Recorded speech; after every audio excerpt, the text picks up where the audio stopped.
Welcome back everybody. देखो आज हम क्या करने वाले हैं। आज हम पढ़ेंगे mean value of alternating current. Mean value of alternating current को पढ़ने से पहले हमें जो पिछला टॉपिक है वहाँ पे हमने याद है कि हमने बोला था कि जो मीन वैल्यू या जिसको हम बोलते हैं average value of alternating current है वो किसी भी कंप्लीट साइकिल के लिए ज़ीरो निकलता है। तो अगर सर वो किसी भी कंप्लीट साइकिल के लिए ज़ीरो निकलता है तो आज वाला टॉपिक जो है वो mean value of alternating current या average value of alternating current का है। उसको क्यों पढ़ने की ज़रूरत पड़ी। देखो mean value of alternating current या average value of alternating current जो आपके सिलेबस में है उसको निकाला जाता है फॉर हाफ लाइफ पीरियड। ठीक है, हमारे पास हाफ साइकिल के लिए आपके पास जो mean value of alternating current है या जिसको average value of alternating current है उसको हाफ साइकिल के लिए पढ़ा जाता है। ठीक है, हाफ साइकिल आपको पता है अल्टरनेटिंग करंट में आपके पास एक पॉजिटिव हाफ साइकिल रहता है और एक नेगेटिव हाफ साइकिल रहता है। ठीक है, इसका मतलब हम यहाँ पे निकाल सकते हैं कहाँ से कहाँ तक। या तो हम 0 से लेकर t/2 तक निकाल सकते हैं, ये भी एक हाफ साइकिल है, या हम t/2 से t तक निकाल सकते हैं, ये भी एक हाफ साइकिल है। ठीक है, mean value of alternating current को ऐसे करके समझते हैं कि ये वो वैल्यू होती है स्टेडी करंट की या जिसको हम बोलते हैं डीसी की, जो सेंड करता है उतने ही अमाउंट ऑफ चार्ज किसी सर्किट में। कितना? उतना ही अमाउंट ऑफ चार्ज किसी सर्किट में करता है जितना अल्टरनेटिंग करंट भी करेगा, उसी सर्किट में करेगा और कितने टाइम में करेगा, हाफ साइकिल में करेगा। उस वैल्यू ऑफ अल्टरनेटिंग करंट को ही बोला जाता है mean value of alternating current. ठीक है, तो हमें पता है जो mean value of alternating current को पढ़ने के लिए हमें पता है जो अल्टरनेटिंग करंट है उसको रिप्रेजेंट कैसे किया जाता है। अल्टरनेटिंग करंट सबसे पहले लिख लेते हैं मीन और average value of alternating current. वापस से एक बार बोल रहा हूं, हम यहाँ पे जो मीन वैल्यू या average value of alternating current निकालते हैं वो किसी भी हाफ साइकिल के लिए निकालते हैं, इधर पॉजिटिव हाफ साइकिल के लिए और नेगेटिव हाफ साइकिल के लिए।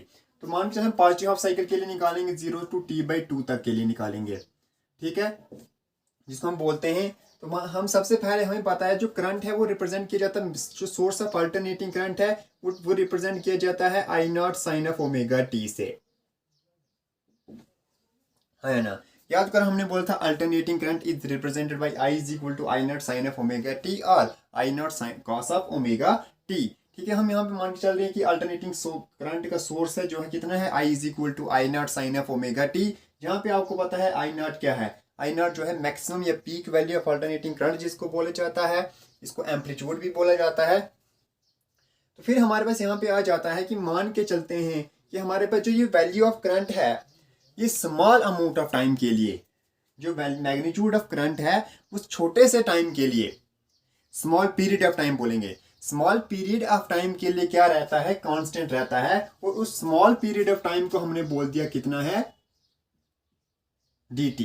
ऐसे करके बोलते हैं let us consider the current remains constant for a small time period dt and a small amount of charge कितना फ्लो कर जाता है उस टाइम, dq फ्लो कर जाता है। तो हम लिख सकते हैं dq is equal to I dt।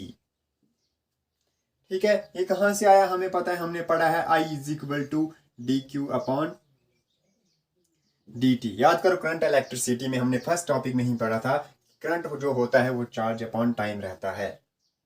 ठीक है, यहां से अगर मैं I की वैल्यू पुट करूं तो मैं लिख सकता हूं this implies dq is equal to I की जगह I0 sine of omega t dt लिख सकता हूं यहां तक, है ना। अब हमें स्मॉल अमाउंट ऑफ चार्ज पता है किसी भी small interval of time dt के लिए। अगर मुझे कंप्लीट चार्ज चाहिए, टोटल चार्ज की वैल्यू चाहिए, और मुझे टोटल चार्ज की वैल्यू चाहिए कितने टाइम के लिए, किसी भी हाफ साइकिल के लिए चाहिए, तो इसका मतलब मुझे जो टोटल चार्ज मिलेगा वो मुझे कैसे मिलेगा, इंटेग्रल ऑफ dq जो किसके बराबर हो जाएगा, टोटल चार्ज के बराबर। वो करेंगे हम कैसे, integral I0 sine of omega t dt, और यहाँ पे इंटरवल ध्यान में याद रखना, कहां से कहां तक, 0 से लेकर t/2 तक। यहाँ पे गलती मत कर जाना क्योंकि हम निकाल ही रहे हैं किसी भी हाफ साइकिल के लिए। ठीक है। आई नॉट की वैल्यू को हमें पता है आई नॉट कॉन्स्टेंट होता है, Q is equal to I nought sine of omega t का इंटीग्रल हमें पता है cos of omega t upon omega, कहां से कहां तक, 0 से t/2 तक। ओमेगा आपके पास बाहर आ जाएगा तो हम लिख सकते हैं आई नॉट, ये माइनस भी बाहर लिख दिया, upon omega cos of omega T, कहां से कहां तक, 0 से लेकर t/2 तक। यहां तक क्लियर है कहानी, ठीक है। Sine of omega t dt। इसके आगे अगर बात करें, देखो Q is equal to minus I nought, omega की जगह अगर मैं याद रखा हो आपने, ओमेगा किसके बराबर होता है, 2 अपॉन टी, ठीक है। कॉस ऑफ ओमेगा टी की जब हमने इंटरवल जो है कहां से कहां तक है, 0 से t/2 तक है, और हमें पता है हम यहाँ पे क्या करते हैं sir, upper limit minus lower limit apply करते हैं। अपर लिमिट t/2 है, लोअर लिमिट t है, किसकी जगह पुट करेंगे, इस t की जगह ही पुट करेंगे। तो हम लिख सकते हैं cos of omega into T की जगह क्या पुट करेंगे, एक बार अपर लिमिट जो है t/2, ठीक है, minus cos of omega into इस t की जगह अब क्या आ जाएगा, 0, तो लिख दिया 0। मैंने बहुत बार बोल दिया है आपको कि ये डायरेक्ट 0 मत कर देना कि किसी भी चीज को मल्टीप्लाई कर गए तो 0। पिछले वीडियो में भी मैंने बोला था, क्योंकि यहाँ पे अक्सर बच्चे गलतियां कर जाते हैं। यहाँ पे एंगल 0 हो जाएगा, ना कि पूरी वैल्यू 0। इसलिए यहां से हम लिख सकते हैं आई नॉट टी अपॉन 2 ये t यहां चला जाएगा, कॉस ऑफ ओमेगा की जगह अगर मैं ओमेगा की वैल्यू पुट करूं तो 2 upon t into t/2 minus cos of 0 which is equal to minus I not T upon 2 यहां से t और t कैंसिल हो जाएगा, 2 और 2 कैंसिल हो जाएगा, पीछे के बचेगा हमारे पास cos of pi minus cos of 0। और ये वैल्यूज आपको पता है, हम लिखेंगे minus I not T upon 2 cos of pi की जगह क्या लिखेंगे, -1, कॉस पाई -1 होता है, माइनस कॉस 0 कितना होता है, 1 होता है। इसी को is equal to minus I not T upon 2 into minus minus plus, लेकिन सिंबल माइनस का, ठीक है। ये माइनस इंटू माइनस प्लस हो जाएगा और ये 2 और 2 कट जाएगा, हमारे पास आ जाएगा I not T upon pi. किसकी वैल्यू निकली है, ये हमारे पास टोटल चार्ज की वैल्यू निकली है कितनी, Q is equal to I not T upon pi. तो अगर मैं यहां से निकालना चाहूं कि जो हमारे पास मीन वैल्यू है, average value of alternating current है, इट इज डोनेटेड बाय, याद करो, it is denoted by I average और आई मीन।